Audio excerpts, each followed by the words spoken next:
नमस्कार, मैं बलजी ढाका आप सभी का इस इम्पोर्टेंट सेशन में स्वागत करता हूं। और इस पर्टिकुलर सेशन में हम करने वाले हैं 50 इम्पोर्टेंट क्वेश्चन। अगर आप ये पूरी सीरीज कर रहे हैं तो मुझे लगता है कि आपको बहुत सारा आइडिया मिल गया होगा आपको कि किस तरह के क्वेश्चन में आप अटक रहे होंगे या कौन सा क्वेश्चन है जो आपके लिए ज्यादा आसान है। कई क्वेश्चन में जरूर इंटरेस्ट नहीं होता, तो जब मुश्किल होते हैं या इंटरेस्ट नहीं होता, वो आपके लिए कड़ी परीक्षा है कि आप उसमें अपना इंटरेस्ट है वो जगाएं। क्योंकि अगर दूसरों से थोड़ा बहुत एज लेना है, क्योंकि नौकरी लगती है ना, वो 5-10% से फर्क पड़ता है। बाकी तो जनता लगभग सेम ही होती है। तो 5-7% का डिफरेंस क्रिएट करने के लिए ही आप ये जिद्दोजहद या 20,000 क्वेश्चन कर रहे हैं। आप ये मत सोचिए कि जिनको कुछ नहीं आता वो 20,000 कर रहे हैं, ऐसा नहीं है। ठीक है, तो चलो पहला क्वेश्चन आपकी स्क्रीन पे आता है। बिना टाइम वेस्ट किए हुए स्टार्ट कर देते हैं। क्या है पहला क्वेश्चन आपकी स्क्रीन पे आ गया है और क्वेश्चन है, consider the following statement about the leader of opposition. आपने मैं थोड़ा अपने आप को हटा देता हूं जिससे कि क्लैरिटी आपको बिल्कुल हो जाए। और चलो पहला क्वेश्चन आपकी स्क्रीन पे है आज का, और क्वेश्चन है, leader of opposition is the leader of the largest party that has not less than 1/10 of the total strength of the house. देखो, जब पिछली लोकसभा थी और इस बार की लोकसभा है, इन दोनों में ही लीडर ऑफ अपोजिशन ही था। और यह मामला काफी चर्चा में रहा था, क्योंकि लीडर ऑफ अपोजिशन का न होना इसका मतलब क्या है कि कहीं ना कहीं डेमोक्रेसी है उसमें कोई प्रॉब्लम है, उसमें कोई प्रॉब्लम है। अपोजिशन का भी स्ट्रांग होना उतना इंपॉर्टेंट होता है जितना कि सरकार, जितना कि पार्लियामेंट्री सिस्टम या डेमोक्रेसी को वर्क करना होता है। तो चलो पहला क्वेश्चन, पहली स्टेटमेंट है, leader of opposition is the leader of the largest party, और जिसके पास कम से कम 1/10 है टोटल स्ट्रेंथ है हाउस की, वो होनी चाहिए। ठीक है, सबसे बड़ी पार्टी, और कम से कम मतलब 1/10 से कम नहीं, उससे ज्यादा ही होनी चाहिए संख्या। तो पहली स्टेटमेंट तो ये है। दूसरी बात यह है, leader of opposition plays a crucial role in bringing by partisanship and neutrality to the appointment in the institution of accountability and transparency. तो एक किस्म से दोहरी साझेदारी या तटस्थता जिसको बोलते हैं, विपक्ष की भूमिका है, वो विपक्ष के नेता की भूमिका महत्वपूर्ण हो जाती है। क्योंकि कुछ एक जो अपॉइंटमेंट होती है या कई एक अपॉइंटमेंट होती है, उसमें इस संस्था की या लीडर ऑफ अपोजिशन की आवश्यकता होती है और महत्वपूर्ण भूमिका निभा सकता है। तीसरा, जिससे कि सरकार मनमानी न कर सके। ठीक है, और आपको पता होगा कि जो ये लोकपाल की अपॉइंटमेंट है, लोकपाल पे हंगामा इतना हुआ 2013 में, लेकिन उसके बाद कई सालों तक तो लोकपाल बना ही नहीं। इसका मतलब कि सब ने अपना अपना फायदा उठाया। अन्ना हजारे की टीम ने अपना फायदा उठाया, विपक्ष ने अपना उठाया। मतलब कोई जनता की तरफ कोई नहीं देख रहा था कि करप्शन खत्म हो। अगर इतना ही होता तो इमीडिएटली अपॉइंटमेंट होती लोकपाल की, इतने लेट क्यों हुआ। तीसरी पॉइंट है, there was no leader of opposition in the first Lok Sabha, कि पहली लोकसभा में कोई भी लीडर ऑफ अपोजिशन नहीं था। क्या यह बात करेक्ट है? ठीक है, तो 3 स्टेटमेंट आपके सामने दी हुई है, 3 स्टेटमेंट दी हुई है, और तीनों की तीनों स्टेटमेंट ही करेक्ट है। देखो, जब स्टार्टिंग में ये सिस्टम चालू हुआ था इलेक्शन वाला, उस टाइम में विपक्ष में इतनी संख्या होती ही नहीं थी। कांग्रेस जब ये आजादी का आंदोलन लड़ा था, वही पार्टी को ही पॉलिटिकल पार्टी बना दिया गया। वो पॉलिटिकल पार्टी के रूप में इलेक्शन लड़ती रही और अपोजिशन कोई ज्यादा थी नहीं। ठीक है, तो लीडर ऑफ अपोजिशन है वो एक्चुअली में लार्जेस्ट पार्टी का, जिसके कि कम से कम 1/10 से संख्या, जैसे कि अगर 545 है तो 55 सीटें होनी चाहिए। दुर्भाग्यवश पिछले 2 टर्म से कोई भी नहीं है। कहने का मतलब है कांग्रेस का युवराज है, उसकी परफॉर्मेंस ऐसी नहीं है कि वो लार्जेस्ट पार्टी का लीडर ऑफ अपोजिशन बनकर और जनता के सामने एक मजबूत सशक्त विपक्ष की भूमिका निभा पाए। ठीक है, और इसको जो लीडर ऑफ अपोजिशन है, कई बार क्वेश्चन ऐसे भी आ सकता है कि कौन सी बॉडी है ये, या उसको क्या मिला हुआ, स्टैट्यूटरी पोस्ट है ये, मतलब इसको एक्ट के जरिए पार्लियामेंट में है ये, कहीं ऐसा ही सोचो कि वैसे ही है लीडर ऑफ अपोजिशन। जो ये वाली है ना, ऑफिशियली लीडर ऑफ अपोजिशन की पोस्ट है अपॉइंट करना, ये एक एक्ट के जरिए है। ठीक है, तो इसकी जो भूमिका होती है सीवीसी की अपॉइंटमेंट में, सीबीआई के अपॉइंटमेंट में, एसआईसी के अपॉइंटमेंट में और लोकपाल के अपॉइंटमेंट में। 1969 तक कोई विपक्ष में लीडर ऑफ अपोजिशन था ही नहीं। क्यों नहीं था कि पंडित जवाहरलाल नेहरू वाली जो कांग्रेस थी, उसकी एक किस्म से बहुत ज्यादा इन्फ्लुएंस था। नेहरू कांग्रेस है, उसने 62 तक है वो इलेक्शन बहुत ज्यादा मेजोरिटी के साथ में जीते, और मेजोरिटी है जो मेन अपोजिशन पार्टी, उन सबको मिलाकर 10% वोट नहीं होते थे। तो ये एक इसके पीछे बैकग्राउंड है लीडर पोजीशन का। चलो आगे देखते हैं। क्वेश्चन नंबर आ जाता है 802। Consider the following statement regarding the privilege motion. विशेष अधिकार प्रस्ताव है, अगर ये पार्लियामेंट में आता है तो उससे प्रिविलेज मोशन है, उसके ऊपर कुछ स्टेटमेंट आपको बताना है कि it can be moved only Lok Sabha. क्या प्रिविलेज मोशन है, विशेष अधिकार प्रस्ताव है, वो सिर्फ लोकसभा में आ सकता है या राज्यसभा में भी आ सकता है। दूसरा, any notice should be relating to an incident of recent occurrence, कि जब विशेष अधिकार प्रस्ताव आए, प्रिविलेज मोशन आए, तो इसका संबंध है कि किसी घटना जो हाल फिलहाल में हुई है ना, उसी से संबंध होना चाहिए। ऐसा नहीं कि 5 साल पहले किसी ने क्या बोला था उसके खिलाफ प्रिविलेज मोशन लाया जा रहा है, ठीक है, ऐसा नहीं होना चाहिए। The speaker is the first level of scrutiny of A privilege motion, कि स्पीकर है वो पहले तरह के ये प्रिविलेज मोशन को स्वीकार करना है नहीं करना, या उसके अंतर्गत काउंट होता है या नहीं होता है। प्रिविलेज का मतलब कि जो पार्लियामेंट है उसके पास विशेष अधिकार होते हैं, पार्लियामेंट के मेंबर्स होते हैं उसके पास प्रिविलेज होते हैं, कुछ प्रिविलेज उसी से रिलेटेड की पार्लियामेंट या पार्लियामेंट के मेंबर्स का कोई प्रिविलेजेस है वो उल्लंघन न हुई हो, उसके खिलाफ प्रस्ताव होता है, ठीक है। तो वो पहली एक सीडी है, फर्स्ट लेवल ऑफ स्क्रूटनी है, तो तीसरी स्टेटमेंट दी है। तो आपको बताना है कौन सी इसमें करेक्ट है, ठीक है। तो देखो जो पहली स्टेटमेंट है ना, ये जो प्रिविलेज मोशन होता है ये दोनों में लाया जा सकता है, तो ये स्टेटमेंट तो होगी गलत हो गई। अब क्या है कि ये रिसेंट वाली होनी चाहिए कोई घटना, ये स्टेटमेंट सही है। और स्पीकर के पास आएगा तो स्पीकर पहले लेवल की स्क्रूटनी होगी, उसके बाद अगर उससे बात नहीं बन रही है तो जो कमेटी होती है प्रिविलेजेस की, पार्लियामेंट प्रिविलेजेस की, उसके पास जाएगा। तो दूसरी स्टेटमेंट भी ये भी सही है, तीसरी स्टेटमेंट। तो ये दूसरी और तीसरी सही होने की वजह से आंसर क्या हो जाएगा, सी इसका आंसर हो गया, ठीक है। अगर आपको कुछ डिटेल में पढ़ना है प्रिविलेज मोशन का फंडा क्या है, तो आपके पास पीडीएफ होगा।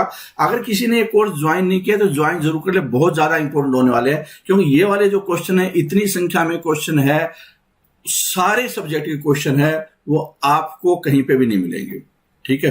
तो ये जरूर आप कोर्स ज्वाइन कीजिए, जिससे कि आप अपनी जो क्षमता है, कैपेसिटी है एग्जाम को, हाई लेवल के एग्जाम को क्रैक करने की, वो बढ़ा पाए। अगला क्वेश्चन देखिए, consider the following statement about fundamental duties. Consider the following statement about fundamental duties, ठीक है। तो फंडामेंटल ड्यूटीज है, उसके बारे में कुछ स्टेटमेंट है। फंडामेंटल ड्यूटी मौलिक जो करते हैं उसके बारे में स्टेटमेंट क्या है कि constitution authorises code for enforcement of fundamental duties. संविधान में यह प्रावधान है कि फंडामेंटल ड्यूटी है वो कोर्ट्स इन्फोर्स कर सकते हैं। क्या ऐसा है? 11 फंडामेंटल ड्यूटी है। अब 11 फंडामेंटल ड्यूटी को क्या कोर्ट है इन्फोर्स कर सकता है? मतलब कोर्ट में जस्टिसिएबल है क्या, कोर्ट में वो मान्यता है क्या उनकी, या जैसे directive principle of state policy है उसी के तहत है। अगर उसके किसी फीचर को इंप्लीमेंट कराना है तो एक्ट बनाना पड़ेगा, या ये वाला सिस्टम है, ठीक है।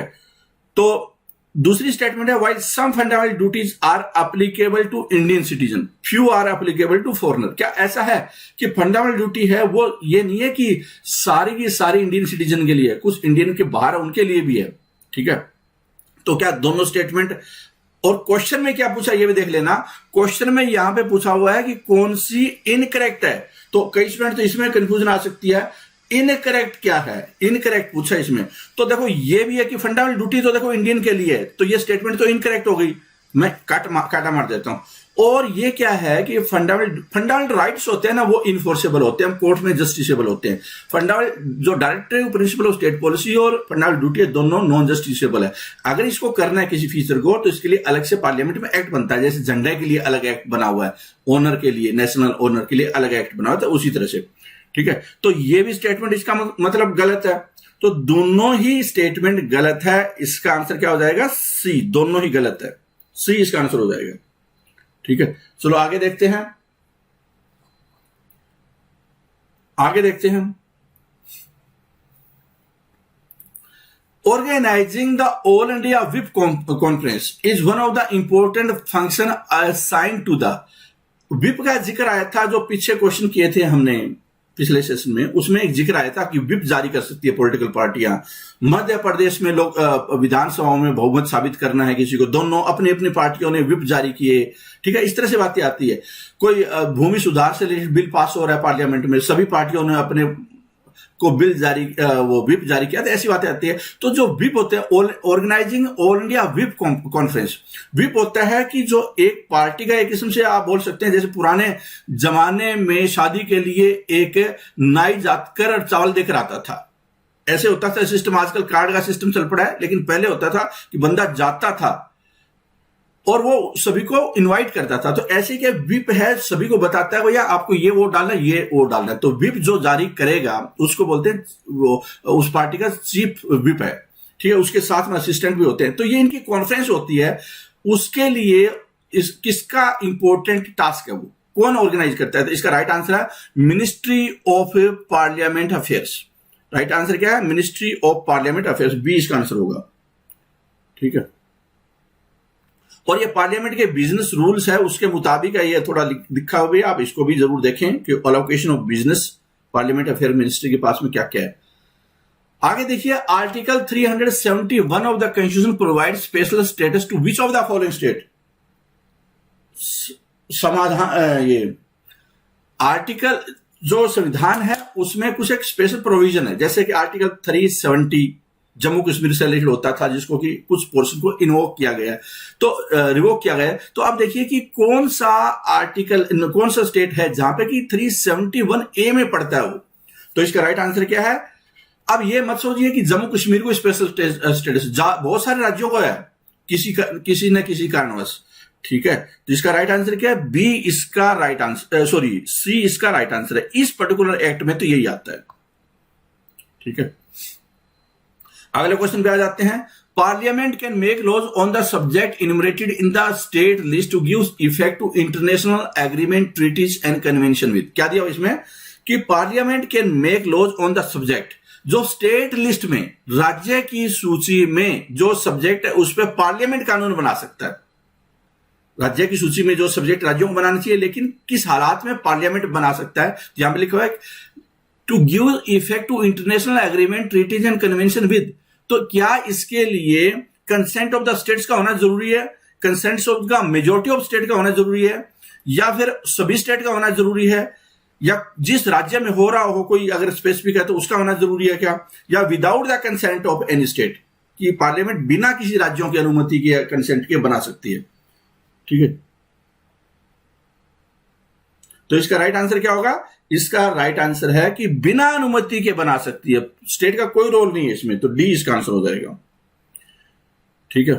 और कुछ बनाया भी है, जैसे कि इसमें लिखा हुआ है आपके सामने कि जैसे United Nation privilege and immunities act 1947, Geneva convention act है, फिर एंटी हाईजैकिंग एक्ट है, legislation relating to environment, TRIPS related है। तो ये कुछ एक एग्जाम्पल है इसके। The only instance when the president of India exercised his power of veto related to, कि कौन सी ऐसी घटना थी, एक ही बार हुई है वो, जब भारत के राष्ट्रपति ने वीटो पावर का इस्तेमाल किया। वो घटना आपको बतानी है। वीटो का इस्तेमाल, वीटो आपने सुना होगा बहुत बार बार, वीटो का इस्तेमाल भारत के राष्ट्रपति ने कब किया था, ठीक है। तो Hindu code bill, PEPSU appropriation bill, Indian post office amendment bill और डाउरी प्रोहिबिशन बिल। तो जो पोस्ट ऑफिस होता है, इसका राइट आंसर क्या है? इसका राइट आंसर है सी। इसका राइट आंसर क्या है? इसका राइट आंसर है सी। अब थोड़ा इसके ऊपर और डिटेल में पढ़िए क्या हुआ इसमें, इस कांड में, ठीक है। इसमें हुआ था कि 1986 में प्रेसिडेंट जेल सिंह, यानी जेल सिंह थे, उन्होंने अपनी पॉकेट वीटो का इस्तेमाल किया। पॉकेट का मतलब पॉकेट में डाल लेना, कुछ न करना। किस मुद्दे पे? Indian post office amendment bill pay.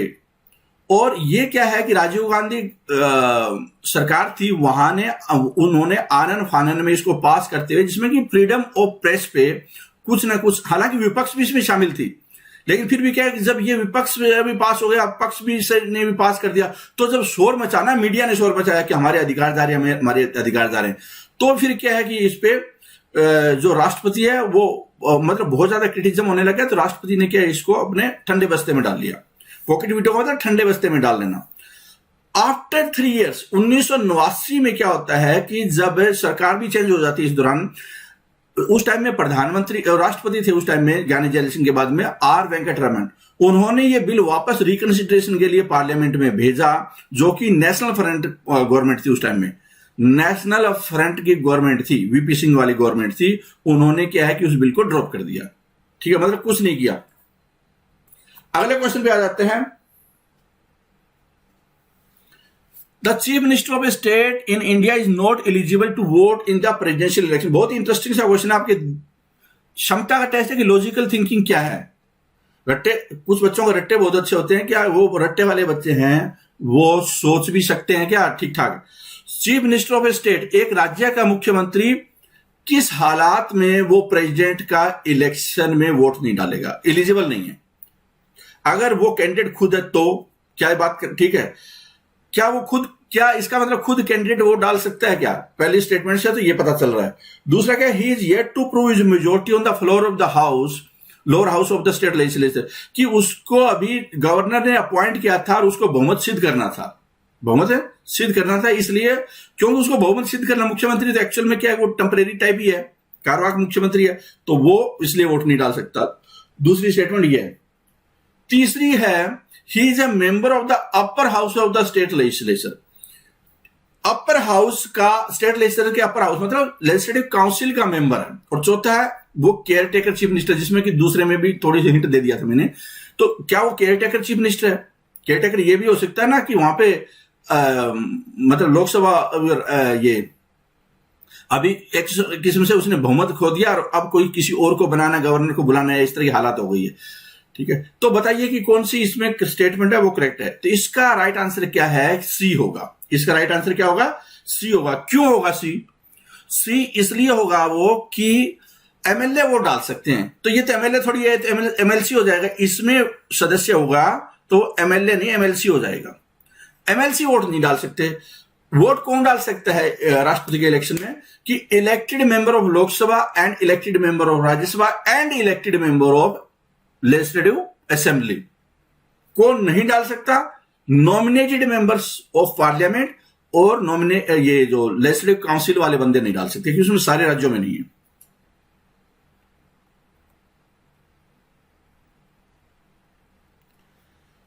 Basic structure, तो इससे क्या मतलब निकला पिछले क्वेश्चन में, क्या जो राष्ट्रपति का उम्मीदवार है कोई एमएलए है, अगर कोई एमएलए एमपी है तो वो वोट डाल सकता है खुद के लिए? तो आप नीचे कमेंट सेक्शन में बता सकते हो। The basic structure theory of the constitution of India implies that. Basic structure theory of the constitution, देखो आपने दो basic feature of the constitution, basic structure of the constitution, ये बातें सुनी है। ये बातें कहां से आई आपने वो भी देखा पीछे जब हमने डिस्कशन किया कुछ एक सेशन में, तो वो सारी बातें आई। लेकिन इससे रिलेटेड पूछा कि बेसिक जो स्ट्रक्चर थ्योरी है इसका एग्जैक्टली मतलब क्या है। ठीक है, तो पहले स्टेटमेंट है, ये पहली स्टेटमेंट है सर्टेन, देखो हो सकता है ये प्रेजेंटेशन या सेशन चल रहे हो ना, कई बच्चों को समझ में नहीं आ रहे हो, मतलब कि इतना लेवल नहीं है कि किसी को ये समझ, कई बच्चों को समझ में नहीं आ रहा। लेकिन अगर वो इंटरेस्ट लेना स्टार्ट कर दें, अखबार भी पढ़ना स्टार्ट कर दें किताबों के साथ में, तो मुझे लगता है कि इंडियन पॉलिटी में और ऐसे ही बाकी जो दूसरे इकोनॉमिक्स वगैरह में उनकी कमांड धीरे धीरे बढ़ेगी। तो इसलिए भागने की बजाय ये कि भैया ये मुश्किल क्वेश्चन है या मुझसे नहीं हो रहा है, आसान वाले क्वेश्चन तो सारे कर लेंगे। आपको क्लरिकल टाइप की जॉब चाहिए तो शायद वो भी नहीं लगे फिर आज के टाइम में।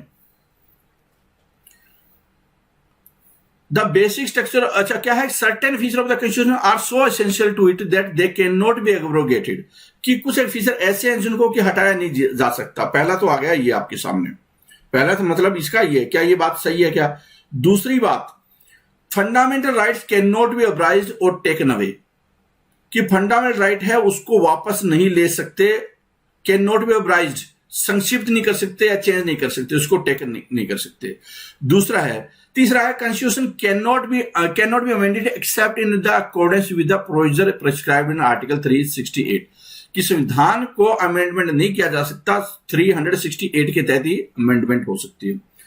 Preamble of the Constitution cannot be amended for it or it is not a part of the Constitution and at the same time represent its real spirit। तो बताना है कि कौन सा इसका एग्जैक्ट मतलब है। तो इसका राइट आंसर कौन सा होगा? राइट आंसर है ए, कि इसके जो कुछ एक फीचर्स हैं, जैसे सेपरेशन ऑफ जुडिशरी है, ठीक है, तो वो वाली जो चीजें हैं ना वो खत्म नहीं की जा सकती, उनको निरस्त या एब्रोगेटेड नहीं किया जा सकता, क्योंकि वो जरूरी है, एसेंशियल है, इसलिए वो बेसिक स्ट्रक्चर माना जाता है और कुछ एक फीचर है वो। तो राइट आंसर क्या है इसका? एग्जैक्टली इसका ए आंसर होगा। ठीक है, क्या फंडामेंटल ड्यूटी है उसको चेंज किया जा सकता है? उसमें चेंज किया जा सकता है, हाँ। फंडामेंटल ड्यूटी है, फंडामेंटल राइट्स है, उसमें चेंज किया जा सकता है, लेकिन फिर वही आएगा कि फंडामेंटल राइट में जो पहला स्टेटमेंट है ना ए वाली, वो लागू हो जाती है कि फंडामेंटल राइट में चेंज कब होगा? जब essential feature of the constitution है जो सर्टेन है वो चेंज नहीं होने चाहिए, मतलब पहली वाली वो मेन हो जाती है फिर। ठीक है, अब अच्छा ये जो इसके मुखिया कौन है, मतलब जो इसके चैंपियन कौन है? बेसिक स्ट्रक्चर डॉक्ट्राइन है। अगर ये क्वेश्चन आ जाता है कि बताओ बेसिक स्ट्रक्चर डॉक्ट्राइन जो इंडियन कॉन्स्टिट्यूशन जुडिशियल प्रिंसिपल है, इसके प्रोपाउंडर कौन है, मतलब इसके मेन कर्ता धर्ता कौन है? तो most notably propounded bye justice Hansraj Khanna. ये वर्ड भी याद रखना, अगर आपको basic structure of the constitution याद रखना चाहते हो तो ये वाला वर्ड भी याद रख लेना। ये जस्टिस थे जिन्होंने ये बोला था, उन्होंने क्या कहा था और उनकी डॉक्ट्राइन थी, उनकी फिलोसफी क्या बोलती है कि constitution of India has certain basic feature that can not be altered और distorted through the amendment by the parliament. यही तो थी पहली स्टेटमेंट में। तो इन जस्टिस का भी नाम याद रख लेना। अगला क्वेश्चन आ जाता है, Dinesh Goswami committee was concerned with. Dinesh Goswami committee का संबंध है वो किसके साथ है? दिनेश गोस्वामी कमेटी का संबंध। तो इसका राइट आंसर क्या है? राइट आंसर है इलेक्टोरल रिफॉर्म्स, चुनाव सुधार है, उसके साथ में दिनेश गोस्वामी कमेटी का संबंध है। ठीक है, देखो 1967 तक जब कांग्रेस की अकेले बहुमत की सरकार थी, फुल मेजोरिटी आ रही थी 1967 तक, तो इतना ज्यादा इश्यू थे नहीं, मतलब कोई जो इलेक्शन है उसके ऊपर डिस्टोर्शन की संभावना कम होती थी या नहीं थी, जरूरत भी नहीं थी, आप ये बोल सकते हैं। लेकिन उसके बाद धीरे धीरे फिफ्थ जनरल इलेक्शन से 1971 से जैसे इंदिरा गांधी वाला स्टार्ट होता है एरा, उसमें थोड़ा कंपटीशन बढ़ जाता है और उसने कहीं कहीं मैनिपुलेशन करना स्टार्ट कर दिया। इलेक्शन कमीशन ने भी अपनी चिंता जताई, कुछ इलेक्शन कमीशन सरकार का भी साथ दे देते थे। तो फ्री एंड फेयर इलेक्शन करवाने के लिए बाद में कुछ कमेटियां, रिकमेंडेशन इलेक्शन कमीशन वगैरह ने उन्होंने दी। तो जब क्वेश्चन आपका आता है कि रिफॉर्म्स कमेटी का संबंध, कौन कौन सी इलेक्टोरल रिफॉर्म्स कमेटियां हैं, जैसे एक बैठी थी 1975 में, ये भी याद रख लेना है। दिनेश गोस्वामी के अलावा भी तो कमेटी हो सकती है ना, तो वो भी आप इसके अंदर एक्सप्लेनेशन के अंदर है। Tarkunde committee report 1975, Goswami committee जिसका कि अभी इस क्वेश्चन में जिक्र है, और इलेक्शन कमीशन रिकमेंडेशन है 1998, और इंद्रजीत गुप्ता कमेटी 1998। ठीक है, तो ये कुछ कमेटियां हैं जिन्होंने कि इलेक्शन कमीशन का रिफॉर्म्स कैसे करना है, इलेक्टोरल प्रोसेस का रिफॉर्म कैसे करना है, उसके ऊपर अपनी रिपोर्टें दी है। ठीक है, तो ये सारी याद रखनी चाहिए।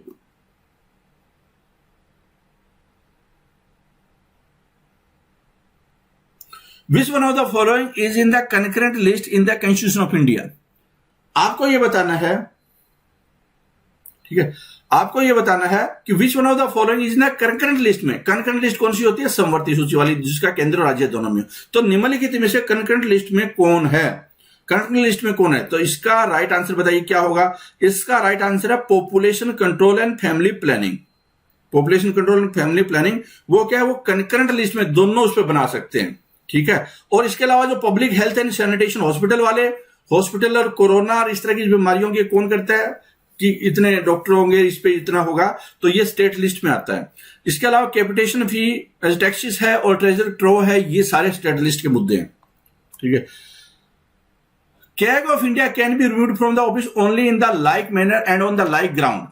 कैग है, भारत के कैग को हटाना है तो कैसे हटाया जा सकता है? कैसे हटाया जा सकता है? क्या सिंपल मेजोरिटी से हटाया जा सकता है या कैसे हटाया जाएगा उनको? तो उनको हटाने के लिए जैसे सुप्रीम कोर्ट के जज हैं, 2/3 बहुमत से, स्पेशल मेजोरिटी से दोनों हाउसेज में पास होना होगा बिल, इंपीचमेंट वाले प्रोसेस, उसी तरह से इनको हटाया जा सकता है। तो आंसर क्या होगा इसका आंसर है बी।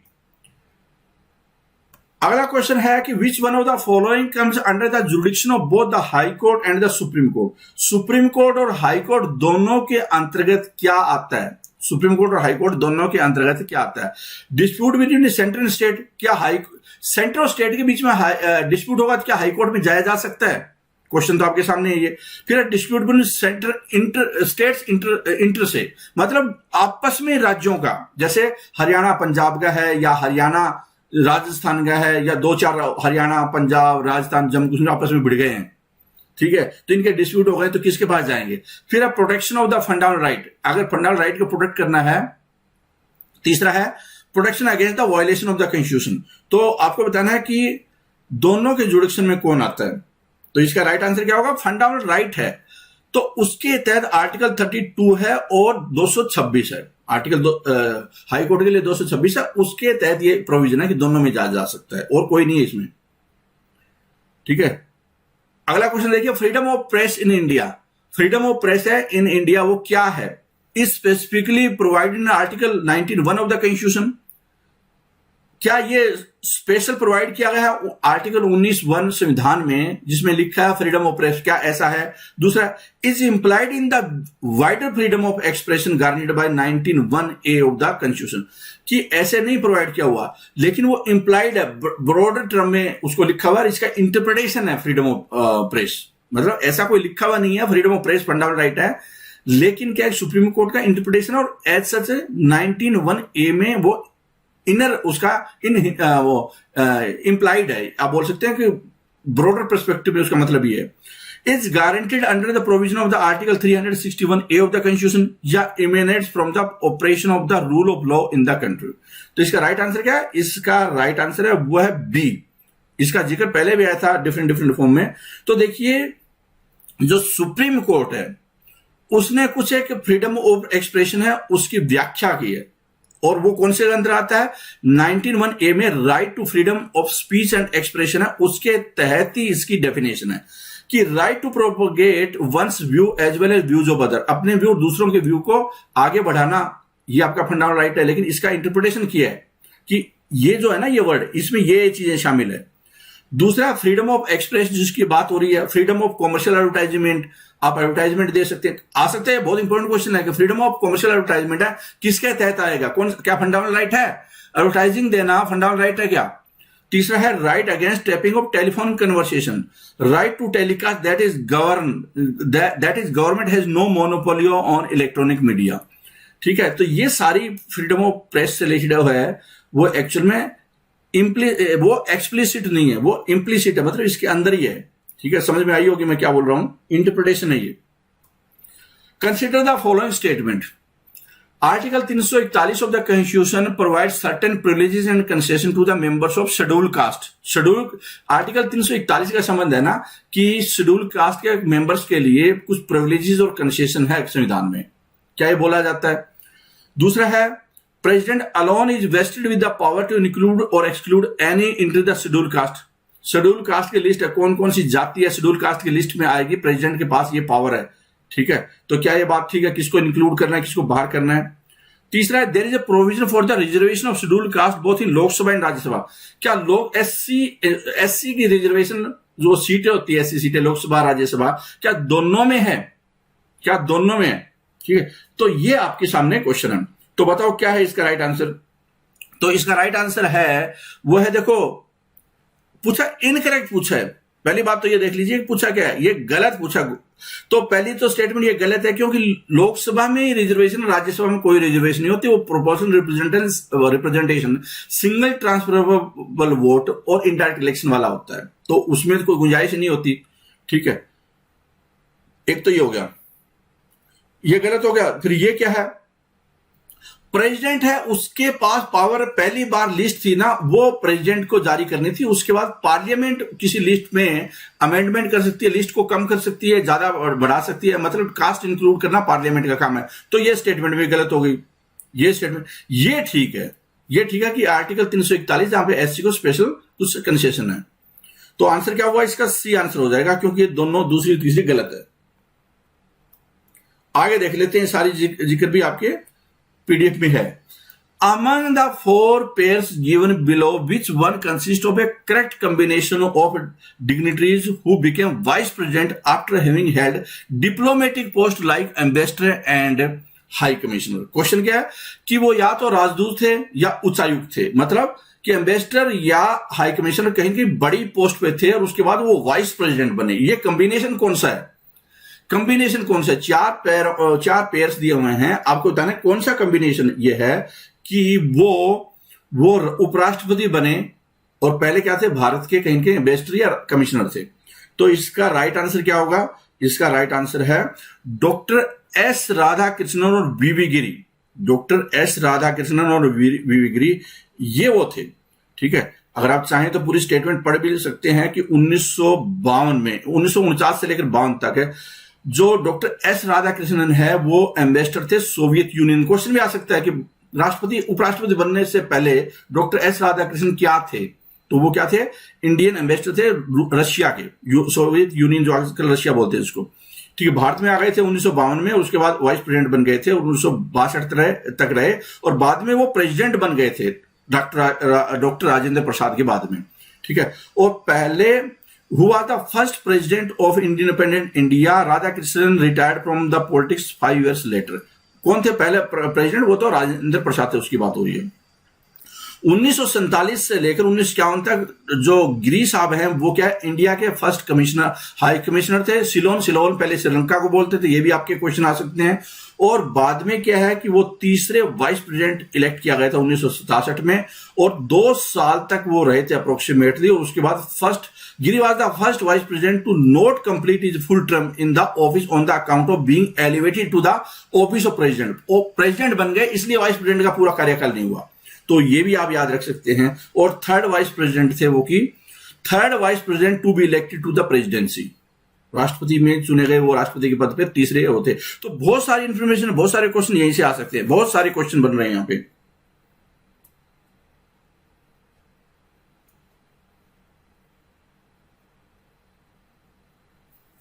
अगले क्वेश्चन पे आ जाते हैं। विच of the following is not A department under ministry of home affairs. Ministry of home affairs है, उसमें कौन सा डिपार्टमेंट नहीं है? कौन सा डिपार्टमेंट नहीं है निम्नलिखित में से? तो देखो, department of law and order है, वो नहीं है, लॉ एंड ऑर्डर नहीं है। बाकी सारे डिपार्टमेंट देखो, मिनिस्ट्री ऑफ होम अफेयर्स है, वो उसमें कौन कौन से डिपार्टमेंट आते हैं? बॉर्डर मैनेजमेंट आता है, इंटरनल सिक्योरिटी आता है, जम्मू कश्मीर के मामले और लद्दाख के अफेयर्स के मामले आते हैं, डिपार्टमेंट ऑफ होम है, डिपार्टमेंट ऑफ ऑफिशियल लैंग्वेज और डिपार्टमेंट ऑफ स्टेट्स है। लेकिन लॉ एंड ऑर्डर होता है। एक्चुअल में क्या है कि लॉ एंड ऑर्डर पुलिस वाला जहां तक सवाल है ना, वो राज्यों का काम होता है। जो इंटरनल सिक्योरिटी है वो एक लार्जर पर्सपेक्टिव है।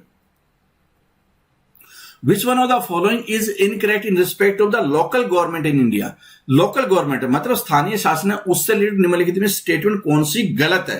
स्टेटमेंट कौन सी गलत है निम्नलिखित में से? तो बतानी आपको कि according to the Indian constitution local government is not an independent tier in the federal system. Independent tier नहीं है, वो डिपेंडेंट है, मतलब इंटीग्रेटेड है। ठीक है, ये बात हो रही है यहां पे। इंटीग्रेटेड है मतलब किसके साथ में? जो स्टेट है, यूनियन है और फिर राज्य सरकार है, वो इस तरह से, न कि इंडिपेंडेंट है। तीसरा है 30% of state in the local body are reserve for women. 30% महिलाओं के लिए रिजर्व है लोकल बॉडी में। Local government finance are to be provide by commission द्वारा, स्टेट फाइनेंस कमीशन, उसकी बात हो रही है यहां पे। Election to local body are to be determined by commission. Commission determine करता है इलेक्शन लोकल बॉडी का। ठीक है, तो ये 4 स्टेटमेंट है। राइट आंसर क्या है इसका? राइट आंसर है बी। 33% महिलाओं के लिए रिजर्वेशन है लोकल में, 30 नहीं है, तो बी इसका आंसर हो जाएगा। पूछा क्या गलत कौन सी है? बाकी सारी सही है। तो आप अगर थोड़े कमजोर हैं इसमें तो जरूर याद रखें कि क्या क्या है।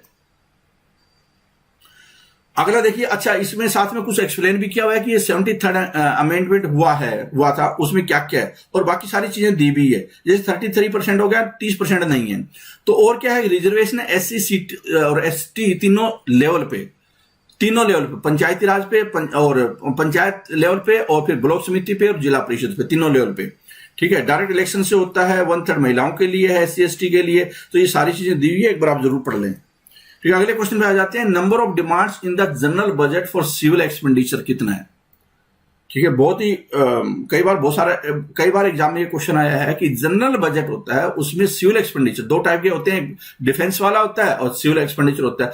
तो नंबर ऑफ जो डिमांड्स होती है, ठीक है, जिसपे की ग्रांट दी जाती है बाद में, वो एक्चुअल में कितनी होती है? ठीक है, तो इसका राइट आंसर क्या है? इसका राइट आंसर है वो है सी, 103 डिमांड होती है टोटल। 109 डिमांड में से 103 तो होती है सिविल के लिए, और 6 डिमांड किसके लिए होती है? डिफेंस एक्सपेंडिचर के लिए। क्वेश्चन ऐसे भी आ सकता है, डिफेंस एक्सपेंडिचर के लिए कितनी डिमांड। अगला है question number Who among the following have a right to vote in the election to both Lok Sabha and Rajya Sabha? बहुत ही बढ़िया क्वेश्चन है। ठीक है, आपको आपका सोच टेस्ट हो रही है कि आप सोचते कैसे, लॉजिकली सोच भी पा रहे हैं नहीं पा रहे हैं। ठीक है, कई बार क्या होते हैं, बच्चे थोड़ा सा पढ़ेंगे, रट्टे मार लेंगे, सोचते हैं कि इनका तो वो सिलेक्शन होने वाला है, क्यों सब कुछ आता है, लेकिन ऐसा है नहीं। 5-7% का डिफरेंस ही होता है। तो देखिए कि ऐसा कौन है जो कि लोकसभा राज्यसभा दोनों में वोट डाल सकता है।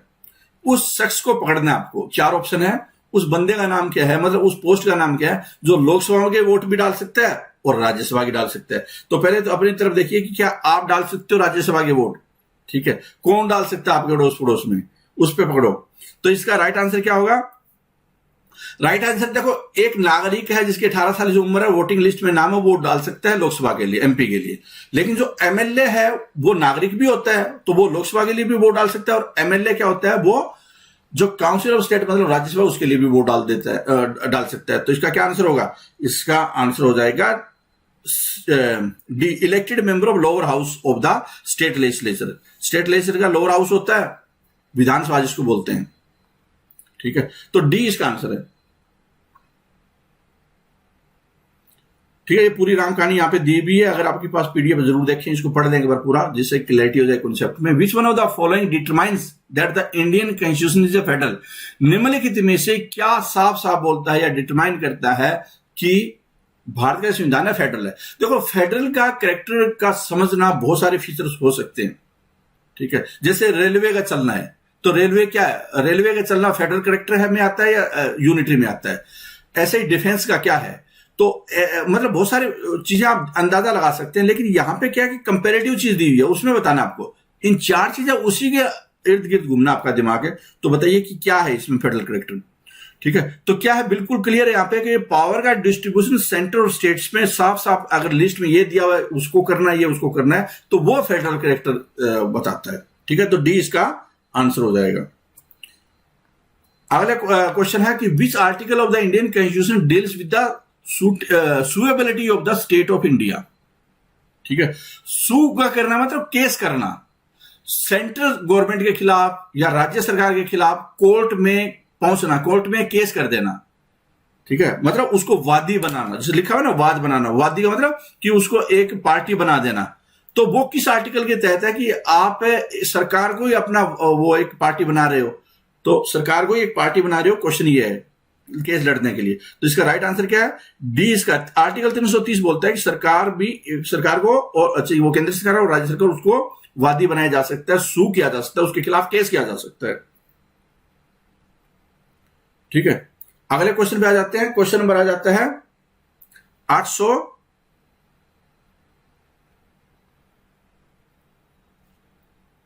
सॉरी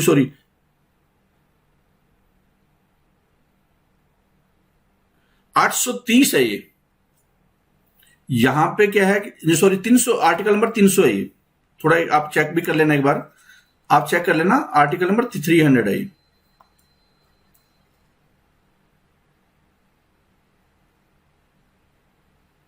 ठीक है, तो एक बार जरूर इसको देख भी लेना। अगला क्वेश्चन देखिए क्या है, the chairman of which of the following parliamentary committee is invariably from the members of the ruling party? किस पार्लियामेंट कमेटी का जो मेंबर होता है वो रूलिंग पार्टी से होता है? तो इसका राइट आंसर क्या होगा? इसका राइट आंसर है वो है सी, एस्टीमेट कमेटी है। एस्टीमेट कमेटी है, उसके जो चेयरमैन होगा वो किससे होगा? वो रूलिंग पार्टी से होगा। ठीक है, और ये लोकसभा के 30 मेंबर ही होते हैं। ठीक है, द इंस्टीट्यूशन ऑफ लोक आयुक्त was created for the first time bye the state of. जो एक होता है लोकपाल, वो लोकपाल का है सेंटर में है। एक होता है लोक आयुक्ता जो राज्यों से रिलेटेड है। पहली बार लोक आयुक्ता है, उसका संस्थान इंस्टीट्यूशन ऑफ लोक आयुक्ता वो कब मतलब फर्स्ट टाइम है वो किस राज्य में क्रिएट किया गया? किस राज्य में क्रिएट किया गया? तो इसका राइट आंसर क्या है? इसका राइट आंसर है महाराष्ट्र। महाराष्ट्र में क्रिएट किया गया है। ठीक है, और ये कब हुआ है? 1971 में किया गया फर्स्ट टाइम। हालांकि उड़ीसा ने पास कर दिया था एक्ट ये 1970 में ही, लेकिन जो इन्फोर्स हुआ ना वो 1983 में हुआ था, 1983 में हुआ था। ये बातें भी समझना आपके लिए जरूरी है। आगे देखिए, consider the following statement about the north eastern council. North eastern council, north east की बात आ रही है, वहां पे काउंसिल है, ताकि उन राज्यों के बीच में कोऑर्डिनेशन बेटर किया जा सके, उन राज्यों के मुद्दों को अलग से डील किया जा सके, क्योंकि उनकी अलग प्रॉब्लम है, उनके विकास के लिए बातें हो सके। तो इसके लिए एनईसी काउंसिल है। NEC established by an act of parliament is the nodal agency for the economic and social development of the north east region। तो पहले क्या है कि एनएससी एक एक्ट से क्रिएट की गई है, पार्लियामेंट के एक्ट से की गई है, और वहां के जो इकोनॉमिक और सोशल डेवलपमेंट है वो काम करती है, नॉर्थ ईस्ट रीजन के एनईआर के काम करती है। दूसरा, minister of development of NER is the ex officio chairman of the north eastern council. क्या बात सही है कि जो मिनिस्ट्री ऑफ डेवलपमेंट एनईआर है, मतलब नॉर्थ ईस्ट रीजन का मिनिस्टर होगा, वही क्या है कि इसका चेयरमैन होगा। क्या ये बात सही है?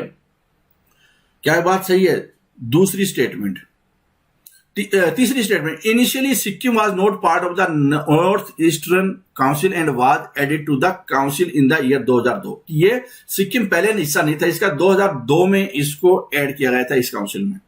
ठीक है, तो आपको बताना है कि कौन से इसके करेक्ट हैं। तो इसका राइट आंसर क्या है? इसका राइट है बी आंसर। ये नहीं है, जो होम मिनिस्टर होता है ना, होम मिनिस्टर वो उसके चेयरमैन होते हैं, होम मिनिस्टर इसके चेयरमैन होते हैं। और ये पहले तो वही होते थे, लेकिन 2018 में क्या है कि चेयरमैनशिप होम मिनिस्टर के पास चली गई है। Union cabinet to home minister है, वो अब इसके एनईसी के चेयरमैन होंगे। और सिक्किम है 2002 में इसको ऐड किया गया। और ये जो एक्ट बना है ये कब बना था? ये 1971 में बना था, जो कि, और इसका हेड ऑफिस है इस काउंसिल का वो शिलोंग में। तो ये कई चीजें हैं जो आपको ध्यान में रखना है। और 8 राज्य हैं इसमें, 8 राज्य हैं इसमें।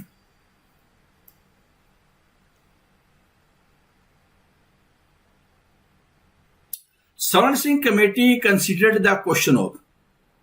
सवर्ण सिंह कमेटी के बारे में आपको जिक्र होगा, पता होगा, और ये पहले भी सेशन में आ चुकी है बहुत सारे में, लेकिन यहां पे कुछ अलग मुद्दे पे आई है।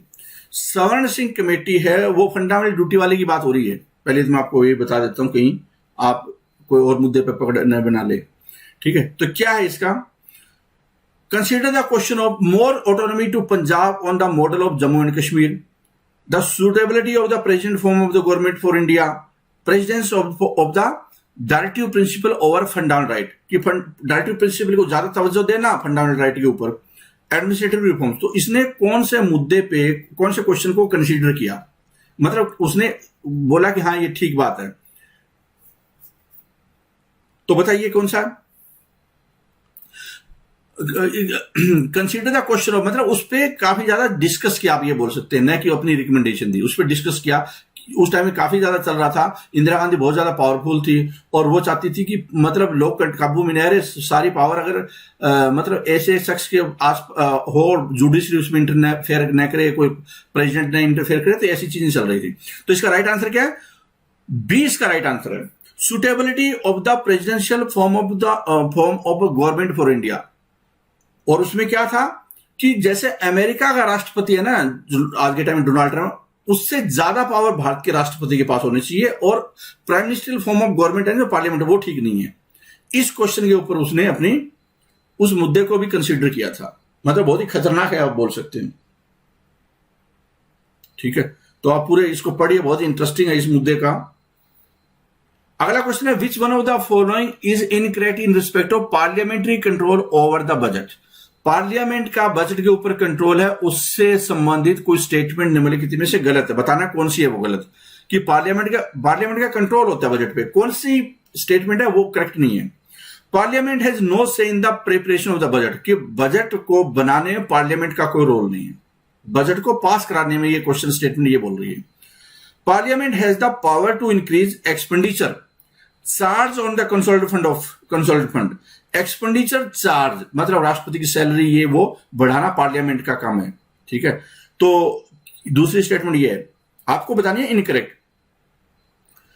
क्या यह करेक्ट है? पहली, पार्लियामेंट बजट पार्लियामेंट नहीं बनाती। दूसरी है कि पार्लियामेंट चाहे तो राष्ट्रपति वगैरह की सैलरी बढ़ा सकती है। तीसरा, parliament has no power to improve the tax without the president recommendation.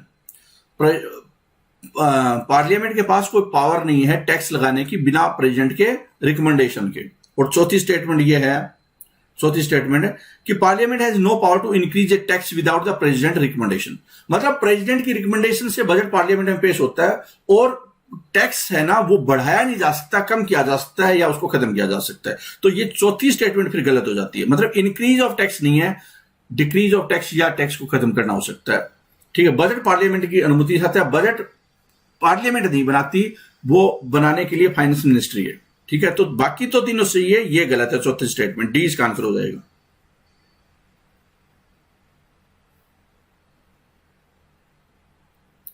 और पार्लियामेंट में आ जाता है, लोकसभा में आ जाता है एक बजट, ठीक है, जिसको फाइनेंस बिल बोलते हैं। वो कब आता है? प्रेसिडेंट की अनुमति आता है, रिकमेंडेशन फ्रॉम द प्रेसिडेंट।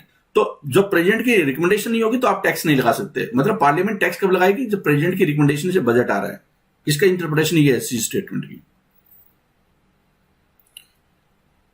आगे है क्वेश्चन कि 828,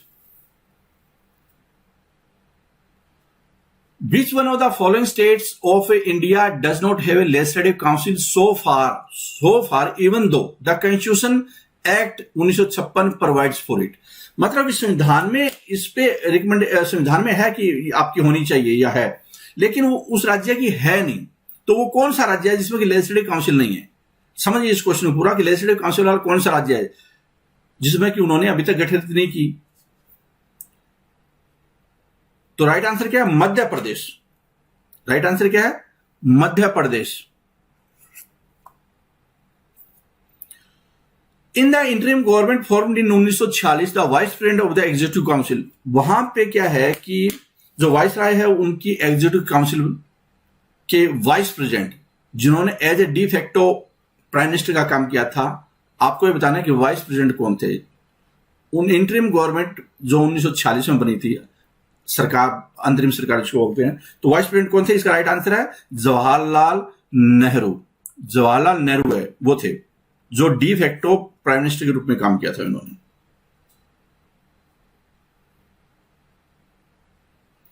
अगला है question, provision of discrimination on the ground of religion, article 15 of the constitution of India. ये आयुष्मान खुराना वाली पिक्चर का रोल आ गया यहां पे। Article 15 of the constitution of India. और क्या है? धर्म के आधार पे भेदभाव नहीं करना। धर्म के आधार पे भेदभाव है, धर्म आदि के आधार पे भेदभाव पे प्रतिबंध। Article 15 is a fundamental right classified under, कि वो किसके तहत क्लासिफाई किया गया उस फंडामेंटल राइट को। ठीक है, क्या right and against, right to freedom of religion है, राइट अगेंस्ट एक्सप्लॉयटेशन है वो वाला आर्टिकल, या कल्चरल एंड एजुकेशनल राइट है, या राइट टू इक्वलिटी है, या बराबरी का, समानता का अधिकार है। तो राइट आंसर क्या होगा इसका? राइट आंसर है डी, राइट टू इक्वलिटी के तहत ही 14 से लेकर 18 आर्टिकल हैं। ठीक है ना, वो राइट टू इक्वलिटी के अंतर्गत आते हैं। अगला क्वेश्चन है, the word budget is mentioned in which of the following article of the constitution of India. Budget है उसका जिक्र किस आर्टिकल के तहत है? बजट का जिक्र किससे रिलेटेड है?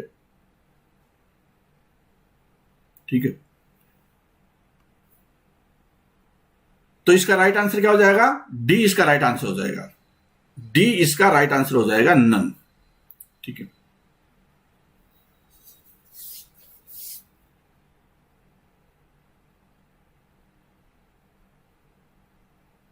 क्यों है ये? क्योंकि आर्टिकल 112 है ना, उसमें एनुअल फाइनेंशियल स्टेटमेंट है, बजट का जिक्र नहीं है। बजट का जिक्र नहीं है, जिक्र किसका? Annual financial statement. ठीक है, और वो क्या? आर्टिकल 12। तो इस बात को जरूर समझ लें, दो अलग अलग मुद्दे हैं। बजट है वो पारंपरिक भाषा में बोला जाता है, मतलब सामान्य भाषा में बोला जाता है, वरना ऑफिशियल टर्म तो उसकी एनुअल फाइनेंशियल स्टेटमेंट है। ठीक है, चलो आगे देखते हैं question.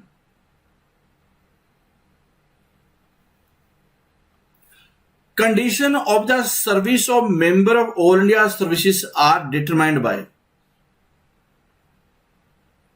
Condition of the services of member of all India services, जैसे आईएएस है, आईपीएस है, Indian foreign service, forest services है, ये जो ऑल इंडिया सर्विसेज होती है, इसकी जो कंडीशन ऑफ सर्विसेज है वो डिटरमाइंड बाय, वो कौन डिटरमाइन करता है, वो कौन डिटरमाइन करता है? तो इसका राइट आंसर क्या है? पार्लियामेंट डिटरमाइन करती है।